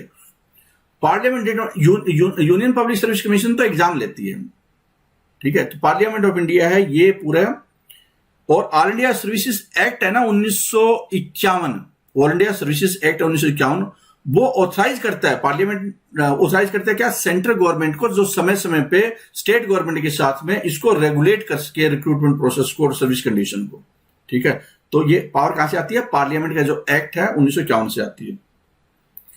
The vote on account is passed, vote on account है वो पास होता है after the voting of demands, before the general discussion, after the general discussion, either after voting of the demands और after the general discussion. ये कब vote on account है? Vote on account में बहुत सारे टाइप के क्वेश्चन बन सकते हैं, बहुत सारे टाइप के क्वेश्चन आए भी आज तक, और बहुत सारे टाइप के बन भी सकते हैं, बहुत सारे टाइप के बनने के बाद भी गलत होते हैं, फुल नॉलेज के बाद भी, ठीक है। तो आपको जो चीजें होती है ना घुमा फिराकर जब आपसे पूछा जाता है ना, तो कहने का मतलब है कि थोड़ी सी भी इधर उधर हुआ, सिली मिस्टेक हुई और क्वेश्चन गलत, तो बताओ इसका राइट आंसर क्या होगा? इसका राइट आंसर है आफ्टर द जनरल डिस्कशन। जब वोटिंग होगी तो फिर मामला ही खत्म हो गया। After the general discussion, budget पेश हुआ, जनरल डिस्कशन हुई, तो वोट ऑन अकाउंट पास हो जाता है। और वो कितना होता है? जितना 1/6 बोल सकते हैं, 2 महीने के लिए पास होता है, 2 महीने के लिए पास होता है, ताकि तब तक के खर्चे चलें। The ultimate responsibility of taking due action on the comments of the control CAG, ठीक है ना, कैग जिसको बोलते हैं, controller and auditor general of India, CAG की बात हो रही है यहां पे। तो कैग की जो टिप्पणी होती है, कैग की जो रिकमेंडेशन बोल सकते हैं, या कैग की जो विचार होते हैं, अल्टीमेट रिस्पॉन्सिबिलिटी है उसके ऊपर एक्शन ले, ठीक है, जो रिकमेंडेशन वगैरह एक्शन ले वो किसकी होती है, ठीक है। तो इसका राइट आंसर क्या है? पार्लियामेंट। कैग है वो कोई भारत सरकार को रिपोर्ट नहीं करती, कैग किसको करती है? पार्लियामेंट को करती है, पार्लियामेंट के लिए प्रति रिस्पॉन्सिबल है, कैग पार्लियामेंट के प्रति रिस्पॉन्सिबल है। और उसी की जो कमेटी होती है, जिसको कि पब्लिक अकाउंट कमेटी होती है, उसको वो एक किस्म से जवाबदेह है। तो क्या है? CAG is an agent of parliament and conducts audit of expenditure on behalf of the parliament, therefore he is responsible only to the parliament. Ultimate responsibility है एक्शन टेकन की, वो पार्लियामेंट के पास होती है। आगे देखिए क्वेश्चन आ जाता है, consider the following statements regarding emergency provision in Indian constitution. Bharat के संविधान में इमरजेंसी प्रोविजन है, उससे रिलेटेड जानकारी है। इमरजेंसी प्रोविजन है सबसे, जैसे फंडामेंटल राइट और इमरजेंसी प्रोविजन में सबसे ज्यादा क्वेश्चन पूछे जाते हैं, सबसे ज्यादा क्वेश्चन पूछे जाते हैं फंडामेंटल राइट और इमरजेंसी से रिलेटेड। तो बताइए क्या है इमरजेंसी रिलेटेड प्रोविजन? क्या है कि all types of emergency proclaimed by the president has to be approved by the parliament. All type of emergency proclaimed by the president has to be approved by the parliament. क्या सभी parliament को approve करना जरूरी है? दूसरा, financial emergency, मतलब emergency तभी लगेगी जब पार्लियामेंट पास होगी, पहली स्टेटमेंट का मतलब ये है। Financial emergency is in operation indefinitely till the president revokes its, मतलब ये अनंत काल के लिए लग सकती है फाइनेंशियल इमरजेंसी। आज तक लगी नहीं है लेकिन लग सकती है, संविधान में प्रोविजन है। और राष्ट्रपति इसको रिवोक कर सकते हैं, राष्ट्रपति इसको रिवोक कर सकते हैं, मतलब हटा सकते हैं। जब तक राष्ट्रपति नहीं हटाए लगी रहेगी। ये नहीं है कि 1 महीने के लिए लगी, 2 महीने के लिए, 6 महीने के लिए, ऐसा नहीं है। दूसरी स्टेटमेंट ये है। तीसरी क्या है? In the case of national emergency approval of half of the state legislature and parliament is required. National emergency के केस में अप्रूवल है आधे राज्यों की और पार्लियामेंट की जरूरी होती है। तो आपको यह बताना है कि तीनों स्टेटमेंट में कौन सी स्टेटमेंट करेक्ट है, 300 स्टेटमेंट में कौन सी स्टेटमेंट है वो करेक्ट है। तो देखो, पार्लियामेंट की अप्रूवल होती है, हाफ स्टेट की नहीं होती, राज्यों का कोई रोल नहीं होता, तो नेशनल इमरजेंसी राज्यों का रोल नहीं होता, ये स्टेटमेंट गलत हो गई है। फाइनेंशियल इमरजेंसी है, एक बार लगने के बाद में राष्ट्रपति जब तक नहीं चाहेंगे हटेगी नहीं, मतलब इनडेफिनेट पीरियड के लिए लगती है, तो ये स्टेटमेंट करेक्ट है। ये गलत हो गई थी। पहले है ऑल टाइप ऑफ इमरजेंसी है, पार्लियामेंट से पास होना जरूरी है तभी मानी जाएगी इमरजेंसी, तो ये पहली स्टेटमेंट भी करेक्ट है। तो इसका आंसर क्या है? बी इसका आंसर हो जाएगा। इसका आंसर क्या है? बी इसका आंसर होगा। और थोड़ा और भी जानकारी ले लो। हर तरह की इमरजेंसी अप्रूवल बाय पार्लियामेंट जरूरी है, जैसे पहले स्टेटमेंट में थी। नेशनल इमरजेंसी 1 महीने में पास होनी चाहिए। स्टेट इमरजेंसी मतलब राष्ट्रपति शासन राज्यों में 2 महीने में, और फाइनेंशियल इमरजेंसी है 2 महीने में। जब भी घोषणा होती है उसके 2 महीने में पास होनी जरूरी है। Once approved by both the houses of parliament, financial emergency continues indefinitely till it is revoked by the president. तो ये लाइन आपको जो दूसरी स्टेटमेंट थी उससे संबंधित है। नेशनल इमरजेंसी है वो पार्लियामेंट से जरूरी है, राज्यों से जरूरी नहीं है। जो तीसरी स्टेटमेंट राज्यों में थी वो नहीं है। ठीक है, तो आपको समझ में आ गया होगा question. The budget was formally introduced in India. पहली बार बजट कब पेश किया गया? पहली बार बजट है वो कब पेश किया गया? तो इसका राइट आंसर क्या होगा? पहली बार 1860 में पेश किया गया था, इसका ये आंसर है। ठीक है, 1860 में पेश किया गया था। बजट है वो 7 अप्रैल 1860 को। कब? जो Indian administration east India company से ब्रिटिश क्राउन में ट्रांसफर हो गया था। और पहली बार फर्स्ट फाइनेंस मेंबर है जिसने बजट पेश किया था। पहली बार बजट किसने पेश किया था? जेम्स विल्सन ने। यह भी क्वेश्चन आ सकता है, जेम्स विल्सन ने। वो 1860 में तो हो ही गया ये क्वेश्चन। अगला क्वेश्चन देखिए, in which respect have the centre state relations been specifically termed as municipal relation. जब भी सेंटर स्टेट रिलेशन का क्वेश्चन आते हैं, अक्सर स्टूडेंट है वो गलत कर बैठते हैं या उनका इंटरेस्ट नहीं डेवलप होता है इसमें। ठीक है, और वो तब नहीं होगा जब तक कि आप अखबार वगैरह के साथ में पॉलिटी को कंबाइन नहीं करेंगे। तो इंटरेस्ट लेना भी कई सब्जेक्ट में जरूरी हो जाता है। ठीक है, तो बताइए, वरना एक जैसे से ही क्वेश्चन लगने लग जाते हैं। फिर इसका राइट आंसर क्या है कि in which respect have the centre state relation been specifically termed as municipal type के रिलेशंस। Municipal type relation. तो इसका राइट आंसर क्या है? इसका राइट आंसर है centre control of the state in planning process. इसको बोलते हैं कि प्लानिंग का प्रोसेस है उसके ऊपर कंट्रोल होना केंद्र का राज्य के ऊपर, ये म्युनिसिपल रिलेशंस है। ठीक है, आप चाहें तो इसको पढ़ भी सकते हैं कि इसका पूरा मतलब क्या होता है, फिलोसफिकल टर्म है, और आप गूगल भी सर्च कर सकते हैं। कॉर्पोरेशन टैक्स जो कॉर्पोरेशन टैक्स है, 4 स्टेटमेंट नीचे दी हुई है, कौन सी चारों स्टेटमेंट में से करेक्ट है? Is levied and appropriated by the state. कौन लगाता है इसको? Is levied by union and collected and appropriated by the state. Is levied by the union and shared by union and states. Is levied by the union and belong to exclusively. तो ये क्या D answer हो जाएगा। ये केंद्र सरकार लगाता है, पूरा राइट है कलेक्शन का, आगे यूज करने का सब राइट किसके पास है? केंद्र सरकार के पास है। तो डी इसका करेक्ट आंसर है। आगे चलते हैं। According to the constitution of India the term district जज शैल नॉट इंक्लूड। डिस्ट्रिक्ट जज है निम्नलिखित में से क्या नहीं शामिल है उसमें? डिस्ट्रिक्ट जज में क्या शामिल नहीं है? चीफ प्रेसिडेंशियल मजिस्ट्रेट, सेशन जज, चीफ जज of A small coach court. तो राइट आंसर क्या इसका? जो ट्रिब्यूनल जज होते हैं ना, वो क्या है कि डिस्ट्रिक्ट जज में शामिल नहीं है। सेट जैसे कि स्टेट एडमिनिस्ट्रेटिव ट्रिब्यूनल हो गया, कैट हो गया, या फिर क्या है कि जो जैसे कि अलग से ट्रिब्यूनल होते हैं पानी वगैरह के ऊपर, वाटर डिस्प्यूट के ऊपर। तो ट्रिब्यूनल है वो एक्चुअल में क्या, ट्रिब्यूनल जज वो डिस्ट्रिक्ट जज का पार्ट नहीं है, वो एक अलग प्रक्रिया है ट्रिब्यूनल उसकी। तो राइट आंसर क्या इसका? सी इसका राइट आंसर है। ठीक है, आर्टिकल 236 में इसकी इंटरप्रिटेशन क्या है वो भी चाहे आप पीडीएफ में पढ़ सकते हैं। Which one of the following is a part of the electoral college for the election of the president of India, but does not form part of the form for his impeachment? Impeachment में शामिल नहीं होगा राष्ट्रपति के, लेकिन vote डालेगा राष्ट्रपति को बनाने के लिए। निम्नलिखित में से क्या बताना आपको? इलेक्शन कमेटी आपको ये बताना है कि जब राष्ट्रपति का इलेक्शन होता है उसमें तो भाग लेगा, लेकिन राष्ट्रपति का हटाने में उसका कोई रोल नहीं है। तो वो कौन होते हैं? तो इसका राइट आंसर क्या है? इसका राइट आंसर है स्टेट लेजिस्लेटिव असेंबली। विधानसभा के जो एमएलए होंगे वो वोट डालेंगे लेकिन इंपीचमेंट में भाग नहीं लेंगे। ठीक है, तो राइट आंसर क्या है इसका?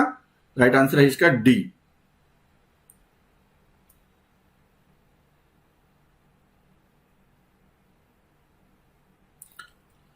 Which of the following is not a condition of admissibility of cut motion in the parliament? क्या है कि कटौती प्रस्ताव होते हैं बजट के ऊपर, कटौती प्रस्ताव होते हैं, आपको पता होगा। अब आपको बताना है कि जो कौन सी संसद में, मतलब किस तरह की सिचुएशन ऐसी आएगी, कौन सी कंडीशन ऐसी है जिसमें कि कट मोशन को एडमिशन उसको स्वीकार्य नहीं होगा। कौन सी शर्त है जो कि कट मोशन प्रस्ताव को स्वीकार नहीं किया जाएगा।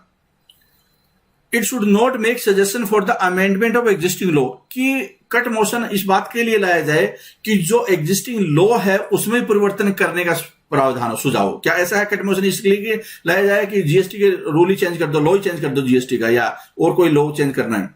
दूसरा, it should not relate to expenditure charge on consolidated fund of India. Consolidated fund of India expenditure charge उससे संबंधित नहीं होना चाहिए। It should relate to more than one demand. It should not raise a question of privilege. तो इसका right answer क्या है, ये वाला। जो कट मोशन होता है ना, एक डिमांड पे एक ही आता है, एक डिमांड से ज्यादा पे नहीं आ सकता। तो क्या क्या कंडीशन है, तो आंसर इस क्वेश्चन का तो हो जाएगा सी। लेकिन और क्या क्या कंडीशन है कि एक डिमांड पे एक कट मोशन आ सकता है। कट मोशन है वो कोई किसी के, it should be clearly expressed and should not contain argument और डिफेमेटरी स्टेटमेंट, और वो एक स्पेसिफिक मैटर पे होना चाहिए, और वो कोई लॉ में, संविधान में परिवर्तन या लॉ में परिवर्तन से संबंधित नहीं होना चाहिए, कोई सजेशन न दे। वो क्या है कि union government, it should not refer to the matter that is not primarily the concern of the union government, कि राज्यों के ऊपर नहीं होना चाहिए। कट मोशन बजट पे आ रहा है तो वो स्पेसिफिक यूनियन गवर्नमेंट पे ही होना चाहिए, ठीक है। और कोई वो प्रिविलेज से रिलेटेड क्वेश्चन न उठाए। इसके अलावा कोई कोर्ट में मामला चल रहा है उस पे ऊपर क्वेश्चन न उठाए वो, ठीक है। एक्सपेंडिचर चार्ज, एक्सपेंडिचर है जो कंसोलिडेटेड फंड ऑफ इंडिया जिसमें राष्ट्रपति की सैलरी वगैरह होते हैं, उसके ऊपर वो क्वेश्चन न उठाए, कहने का मतलब है। और छोटे मोटे मामले पे भी नहीं होने चाहिए। Finance commission does not recommend on. Finance commission है निम्नलिखित में से किस पे अपनी रिकमेंडेशन नहीं देता। फाइनेंस कमीशन निम्नलिखित में से किस पे अपनी रिकमेंडेशन नहीं देता। तो फाइनेंस कमीशन है वो अपनी recommendation distribution of net proceed of the tax between union and states, राज्यों और केंद्र के बीच में जो टैक्स आता है उसकी प्रोसीडिंग किसके कैसे डिस्ट्रीब्यूशन होना चाहिए, उस पर तो रिकमेंडेशन देता ही नहीं देता, ये आपको बताना है। Principle to be followed by the centre while giving grants in aid to the states out of consolidated fund of India. Consolidated fund India से जो पैसा जाएगा राज्यों को किस आधार पर जाएगा वो प्रिंसिपल बताता है। दूसरी स्टेटमेंट ये है। तीसरी, amount of money to be allocated to the states from the public account of India. PSU, public account of India कौन सा हो गया, जैसे कि प्रोविडेंट फंड हो गया, इस तरह के जो फंड होते हैं जो कि जनता अपने पैसे जमा करवाती है भारत सरकार के पास में, तो उनसे जो पैसा है वो कैसे अलोकेट होगा, उन पैसे का करना क्या है, तो उस पर क्या रिकमेंडेशन देता है। और any other matter refer to the commission by president in interest of sound finance. तो इसका राइट आंसर हो जाएगा सी। बाकी तीनों है फाइनेंस कमीशन का काम है, लेकिन जो पब्लिक अकाउंट ऑफ इंडिया है वहां के जो पैसे हैं उसके साथ कोई छेड़खानी फाइनेंस कमीशन के साथ लेना देना नहीं है। आगे है question, national development council NDC. NDC आज के टाइम में भी एग्जिस्ट करती है, खत्म नहीं हुई है। क्वेश्चन बहुत सारे एग्जाम में उस पर भी आजकल पूछे जा रहे हैं, पूछे गए हैं, ठीक है, भले ही वो डोरमेंट सिचुएशन में हो। तो नेशनल डेवलपमेंट काउंसिल है, उसमें कौन कौन है उस पर क्वेश्चन है आपका। तो कौन कौन है, prime minister, chief minister of all state and member of unity Aayog, prime minister of chief minister of all state, central cabinet ministers, member of NITI Aayog, prime minister, chief minister of all states, selected central cabinet ministers, administrator of union territory and members of NITI Aayog, prime minister of union cabinet minister, union cabinet minister, chief ministers of all states, administrator of union territory and member of NITI आयोग। तो ये चार जो statement दी है इसमें क्या है, तो इसका राइट आंसर क्या है, इसका राइट आंसर है डी। इसका राइट आंसर क्या है, इसका राइट आंसर है डी, कि प्राइम मिनिस्टर भी होगा, जो यूनियन मिनिस्टर है वो सारे, चीफ मिनिस्टर है सारे राज्यों के, और जो यूनियन टेरिटरी है या वहां पे जो चीफ मिनिस्टर है उसके एडमिनिस्ट्रेटर होते हैं या जो उपराज्यपाल, वो सारे, और नीति आयोग के मेंबर्स भी, नीति आयोग के मेंबर जिसको प्लानिंग कमीशन के मेंबर बोला जाता था। तो आप इसको इस रूप में देख सकते हैं कि सेक्रेटरी ऑफ, देखो member of the planning commission now NITI Aayog है, उसके मेंबर भी इसमें शामिल होंगे, और इसको जो इसका सेक्रेटरी होगा प्लानिंग कमीशन का, जो कि अभी नीति आयोग का सेक्रेटरी है, वो उसका सेक्रेटरी के रूप में काम करेगा, ठीक है। तो ये इसका, और यूनियन कैबिनेट मिनिस्टर सारे 1967 से हैं इसमें। अगला क्वेश्चन है which of the following statement about the president ordinance making power is not correct. राष्ट्रपति के पास में अध्यादेश जारी करने की जो शक्ति है, पावर है, उसमें से कौन सी स्टेटमेंट करेक्ट नहीं है? ठीक है, तो it is coextensive with the legislative power of parliament. Parliament की पावर है, उसके सह विस्तारी होता है। Laid down in article 123 shall cease to operate on expiry of 6 weeks. Parliament की रीअसेंबली के 6 हफ्ते के बाद में बंद हो जाती है। Can not be withdrawn any time bye the president. कभी भी वो विड्रॉ नहीं किया जा सकता किसी टाइम में। तो इसका राइट आंसर क्या है? गलत कौन सा है? गलत यह है कि राष्ट्रपति चाहे तब वो विड्रॉ कर सकते हैं, राष्ट्रपति चाहे तब वो विड्रॉ कर सकते हैं। इसके अलावा क्या है कि जैसे पार्लियामेंट के जो लॉ होते हैं ना, लेजिस्लेटिव मतलब कानून बन गया पार्लियामेंट से, वो काम करता है, वैसे ही क्या है कि ये काम करता है ऑर्डिनेंस। ऑर्डिनेंस के काम करने में कोई इश्यू नहीं है। पार्लियामेंट के जो लेजिस्लेटिव पावर है उसके जैसे वो काम करता है ना, वैसे ये कर रहा है। और ये 123 आर्टिकल है, ये भी ठीक है। 6 हफ्ते वाला भी ठीक है, जैसे असेंबली स्टार्ट हो गई उसके 6 हफ्ते तक उसको पास कराना जरूरी है। लेकिन वो कभी भी हटाया जा सकता है ऑर्डिनेंस, चाहे राष्ट्रपति जब चाहेंगे हटा सकते हैं। ठीक है, वापस लिया जा सकता है, कहने का मतलब ये। तो इसका राइट आंसर क्या है? डी। अगला देखिए क्या है, constitution of India ensure independence of judiciary through which of these provision. Bharat का संविधान है वो जुडिशरी की इंडिपेंडेंस है वो इंश्योर करता है, किस प्रोविजन के जरिए, कैसे करता है, क्या प्रोविजन है कि जुडिशरी है उसकी स्वतंत्र, न्यायपालिका स्वतंत्र काम करे, उसके लिए क्या प्रोविजन है संविधान में? 3-4 स्टेटमेंट आपके सामने। तो एक तो यह है कि सिक्योरिटी ऑफ टेन्योर ऑफ जजेज है, कि जजेज की फिक्स है कि आपको उस समय तक जज रह सकते हैं। ठीक है, कहने का मतलब एज फिक्स है। Expense of the supreme court है, वो चार्ज मतलब उसमें वोटिंग नहीं होगी, डिस्कशन हो सकती है। Charge on the charge upon on the consolidated fund of India है, charge on consolidated fund of India है। अगर कोई आदेश न माने तो उसको सजा का प्रावधान है। और जुडिशरी और एग्जीक्यूटिव में सेपरेशन है, अलग अलग जो संविधान है उसमें। तो ये 4 फीचर है, क्या ये इंडिपेंडेंस इंश्योर करते हैं? तो इसका राइट आंसर क्या होगा? इसका राइट आंसर है डी, चारों है करेक्ट, चारों करेक्ट स्टेटमेंट है। अगला क्वेश्चन है कि विच one of the following statement regarding exit poll. आपने सुना हुआ एग्जिट पोल के बारे में जिक्र है, और कौन सी स्टेटमेंट है जो कि करेक्ट है एग्जिट पोल के ऊपर? अब पता चल जाएगा कि एग्जिट पोल सिर्फ देखते ही हो या एग्जिट पोल के ऊपर कोई क्वेश्चन आए उसका जवाब भी दे सकते हो। तो इसका तसल्ली के साथ में जवाब देने की कोशिश करें। क्या है इसका? एग्जिट पोल है वो टर्म यूज की जाती है पोस्ट इलेक्शन सर्वे के लिए, regarding the candidate on whose favour they had exercise their franchise, कि किसके पक्ष में वोट डाला है नहीं डाला है, ये पोस्ट इलेक्शन के बाद सर्वे होता है। दूसरा एग्जिट पोल है और ओपिनियन पोल है, वो सेम ही होते हैं। क्या ऐसा है? ओपिनियन पोल हुआ, एग्जिट पोल हुआ, सेम होते हैं। तीसरा है एग्जिट पोल है वो डिवाइस है, is a device through which result of voting can be most exactly predicted, कि ऐसा एक तरीका है, उपकरण है जिसमें कि वोटिंग का सही पैटर्न पता चल सकता है।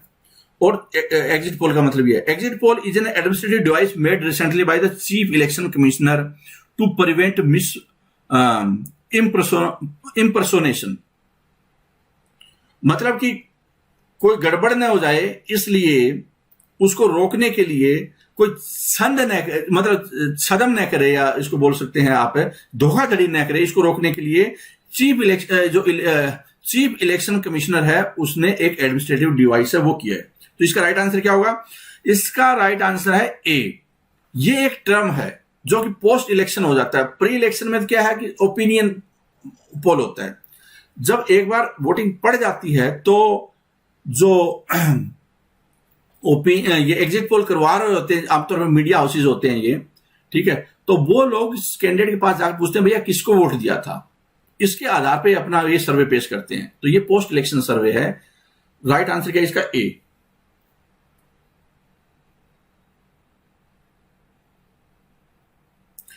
Which of the following taxes or is or are levied by union collected and appropriated by the states? कि यूनियन गवर्नमेंट द्वारा तो लगाया जाता है, इकट्ठा किया जाता है और यूज किया जाता है, मतलब विनियोग किया जाता है, इकट्ठा किया जाता है, वसूल कौन करता है, वसूली कौन करेगा और उसका यूज कौन करेगा, वो स्टेट्स करेंगे। इकट्ठा लगाएगा कौन, यूनियन। तो वो कौन सा टैक्स है, कौन सा टैक्स है ऐसा? तो इसका राइट आंसर क्या है? इसका राइट आंसर है स्टैंप ड्यूटी। इसका राइट आंसर है स्टैंप ड्यूटी है। अगले क्वेश्चन पे आ जाते हैं। विच one of the following statement is correct? निम्नलिखित में कौन सी स्टेटमेंट करेक्ट है प्राइम मिनिस्टर ऑफ इंडिया के बारे में? चलो, प्राइम मिनिस्टर ऑफ इंडिया के बारे में क्वेश्चन आया और आपको बताना है कौन सी स्टेटमेंट है करेक्ट है। Prime minister of India is free to choose his minister only from among those who are member of either house of the parliament. कि जो सदस्य होते हैं, किसी भी हाउस के सदस्य हो, उसमें से वो सदस्य चूज कर सकते हैं और उनको मंत्री बना सकते हैं। पहला स्टेटमेंट तो ये। दूसरा, can choose his cabinet colleague after due counselling bye the president of India in this regard. कि राष्ट्रपति से सलाह मशवरा करके वो अपने कैबिनेट कोलीग को चुन सकते हैं। तीसरा, has full discretion in choices of person who are to serve as minister in his cabinet. कि कोई भी बंदा हो, उसके पास पूरी पावर है कि वो किसको भी कैबिनेट बना सकते हैं, कैबिनेट का मेंबर बना सकते हैं, कुछ सदस्य हो या न हो। Has only limited power to in the choice of his cabinet colleague because of the discretionary power vested with the president of India। कि राष्ट्रपति के पास कुछ एक पावर होती है, उसकी वजह से उनके पास लिमिटेड पावर है प्रधानमंत्री के पास में। तो ये 4 स्टेटमेंट आपको बताने कौन सी करेक्ट है। ठीक है, तो इसका राइट आंसर क्या होगा? इसका होगा सी आंसर। क्यों होगा सी? वो किसको भी, वो लोकसभा के सदस्य हो, राज्यसभा के सदस्य हो या न भी हो। अगर कोई, जैसे कि कई ऐसे होते हैं जिनको सदस्य नहीं होते, उसको भी मंत्री बनाया जा सकता है। 6 महीने के अंदर उसको अपना लोकसभा या राज्यसभा का मेंबर बनना होता है। तो कहने का मतलब है कि ये प्राइम मिनिस्टर की पूरी अपनी फुल डिस्क्रिप्शन पावर है, विवेकाधीन शक्ति है, जिसमें कि वो किसी को भी से बिना हाउस के मेंबर को भी मंत्री बना सकते हैं। तो सी इसका करेक्ट आंसर हो जाएगा। Which one of the following is a feature common to both Indian federation and American federation? हम बोलते हैं भारत एक फेडरल है और हम बोलते हैं अमेरिका भी फेडरल है। हम बोलते हैं फिर भारत यूनिटरी के ज्यादा काम करता है, फिर हम बोलते हैं अमेरिका ट्रू मायनों में फेडरल है। तो आपको बताना है कि दोनों में, भारत के और अमेरिका के फेडरल होने में, संघीय होने में कॉमन क्या चीज है? इनमें कॉमन क्या चीज है? तो राइट आंसर क्या है? क्या सिंगल सिटीजनशिप है, 3 list in the constitution. 3 list का मतलब कि जो union list, state list, concurrent list, इस तरह के, डोल जुडिशरी या federal supreme court to interpret the constitution. ठीक है, तो इनमें कॉमन क्या है? तो इसका राइट आंसर क्या होगा? इसका राइट आंसर है डी, फेडरल सुप्रीम कोर्ट है जो कि संविधान की व्याख्या करेगा। सिंगल सिटीजनशिप इंडिया में तो है, वहां पे नहीं है। वहां पे राज्यों की भी सिटीजनशिप अलग होती है और केंद्र की भी अलग होती है। ठीक है, तो यहां पे जो कॉमन चीज है ना, कॉमन, वहां पे क्या अलग कानून होते हैं राज्यों के। जैसे यहाँ पे 3 लिस्ट है, ऐसे नहीं है, वहां पे राज्यों को अलग है, केंद्र की अलग है। तो यहां जो कॉमन फीचर है वो है फेडरल सुप्रीम कोर्ट। एक सुप्रीम कोर्ट होगा जो कि संविधान की व्याख्या करेगा। डी इसका answer. Agriculture income tax is assign to the state government by. Agricultural income tax is assign to the state government. कि एग्रीकल्चर के ऊपर इनकम टैक्स लगाया जा सकता है, स्टेट गवर्नमेंट को असाइंड है। किसके द्वारा?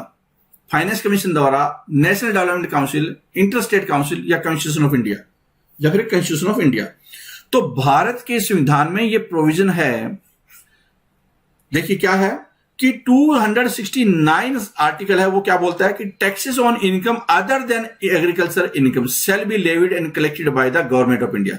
कि एग्रीकल्चर के अलावा तो गवर्नमेंट ऑफ इंडिया टैक्स लगा सकती है and distributed between union and states. Union और स्टेट के बीच में डिस्ट्रीब्यूट हो जाएगी बिना एग्रीकल्चर वाली।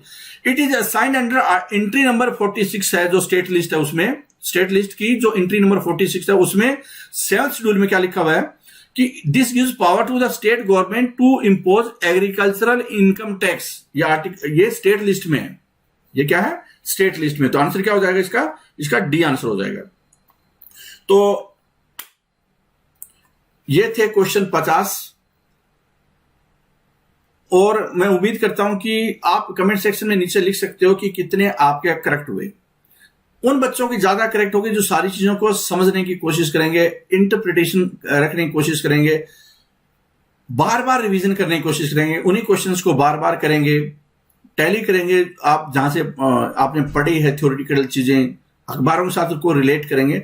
जब ऑलराउंड चारों तरफ से अपने नॉलेज को आंकने की कोशिश करेंगे और रिवीजन करेंगे, रिवीजन है वो की है, ठीक है, तभी आपका स्कोर लगातार बढ़ता जाएगा, लगातार बढ़ता जाएगा। ठीक है, तो रिवीजन है की है, तो उम्मीद करता हूं कि ये सेशन आपको समझ में आया होगा, पसंद आया होगा। Thank you very much for watching this, all the best.